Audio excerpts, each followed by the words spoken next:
What's up guys, this is Ray and welcome to Asian Filmist.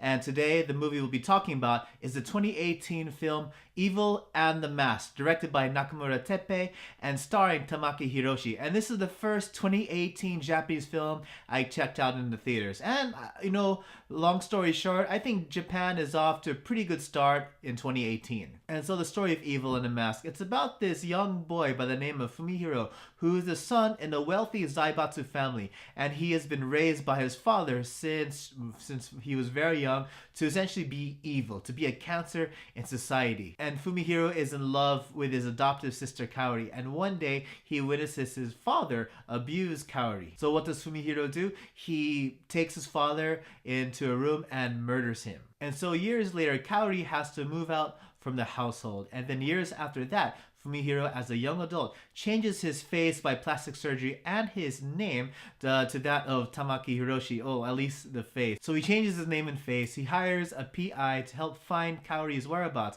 Once he finds her, he continues to watch over her from the shadows and essentially punishes anyone that tries to victimize her. So upon reading the synopsis of Evil and the Mask, I thought, hey, this sounds like a pretty good thriller, and I'm always down for a good thriller. So next, let's talk about the positives and negatives. And first, the positives. I thought Tamaki's performance as Fumihiro was haunting, and it was not breathtaking, but it was really well done. I thought the character of Fumihiro, it was interesting. Like, he was essentially an anti-hero in this story. You knew, like, he was the protagonist. The story was told from his point of view, but his methods and the way he carried out his punishments, or essentially murders, to those people who victimized Kaori, it was brutal. I enjoyed how Tamaki could switch from icy cold while he was in stalker mode, but he turned into awkward schoolboy when he would finally confront Kaori. But even more so than Tamaki's performance, perhaps I enjoyed the performances of the young actors who portrayed young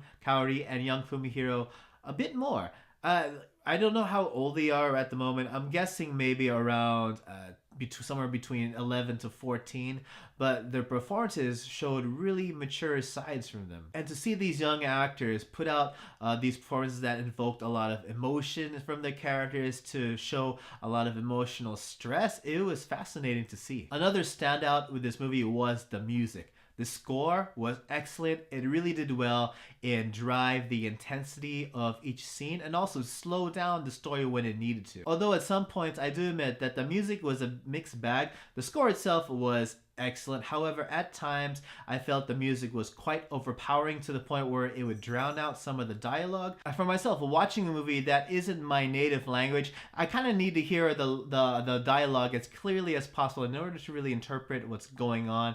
And there was admittedly a few times that the music was so overpowering over the dialogue that I couldn't quite catch what the characters were saying. But despite all that, the music did quite well in creating and controlling the atmosphere of each scene that you watched. And so next, the negatives. At times, the pacing was extremely slow. I feel like this movie was meant to be watched when you have a lot of patience.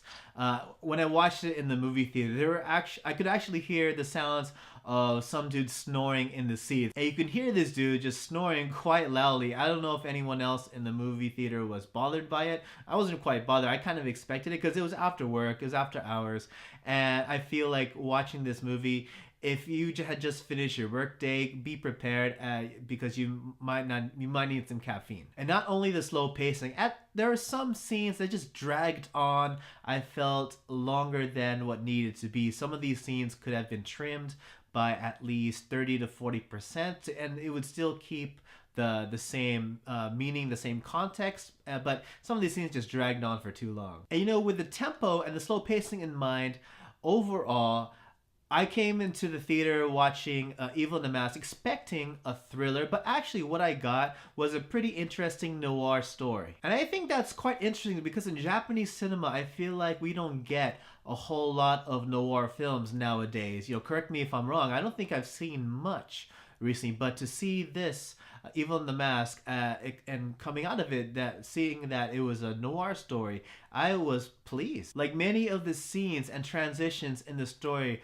were voiced over by Tamaki's character as he is expressing his inner thoughts and also his goals and intentions. And the story went into some pretty dark places as I mentioned at the start, the character Fumihiro was raised since he was young to be evil, to be a cancer to society by his father. And this story dives into a lot of these philosophical questions about what it means to be evil. Can a person escape being evil despite being raised in that environment? And he uses a couple more examples of cancers in society through the form of a terrorist group that keeps popping up in the news programs, and also an arms dealer who Fumihiro encounters. And another thing that I thought was interesting, I don't know if I would paint this as a positive or negative, but we don't actually get to see our anti-hero Fumihiro's acts of vengeance or acts of punishments. They're kind of left off screen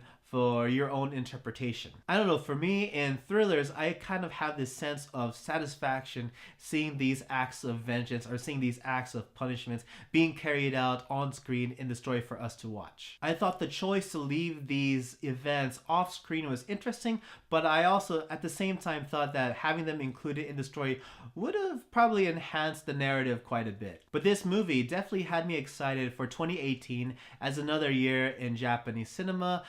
It's really still early to tell if this would be one of my favorites in the year, obviously, but it definitely got me interested in wanting to check out the original novel that it was based on. It's based off the novel of the same name by Nakamura Fuminori. Apparently one or more of his books got one of the big literature prizes here in Japan.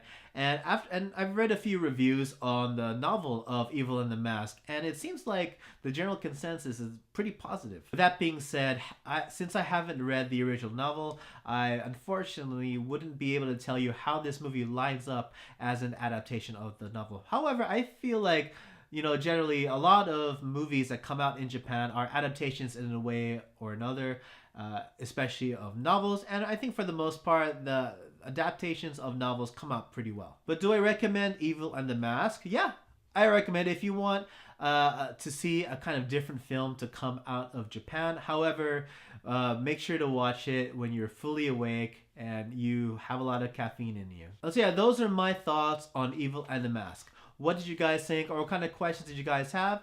Leave a comment in the comment section below. Don't forget to like, share, and subscribe to Asian Filmist. Follow on Twitter and Facebook and all that good stuff. And thanks again, guys, for watching, and I hope to catch you all again in the next video. Take it easy.